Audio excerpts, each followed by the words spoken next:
Ay, kinikilig ako. Dumating na ang pinakaantay ko. Kahit paus ako. Eto na, nakaboya na ba ang lahat? Eto na. Walang mic. Ganyan. O, tama na. Guys, eto na yung may mic ng sa boya to. Yung, tinindot ko yung volume niya, tsaka yung noise reduction.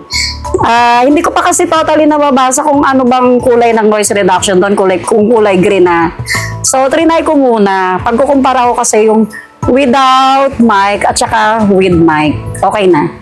Ito yung hahawakan.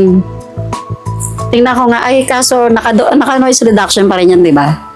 Ito yung hahawakan. Kanina kasi yung nakalagay siya dito. So, ito naman ngayon yung hinawakan ko siya. Hinawakan ko lang siya. Pwede ba? Para nakita ko lang nakaganon lang sila eh. Nakakabit. Okay. Sige. Ito daw. Para naman ako naglalaro ng ano neto. So, okay na siya. Sobrang nagustuhan ko talaga to guys. Ayan. Feeling ko tuloy isa na akong ganap na content creator o vlogger. Ayan. Kilig-kilig here. Ayan.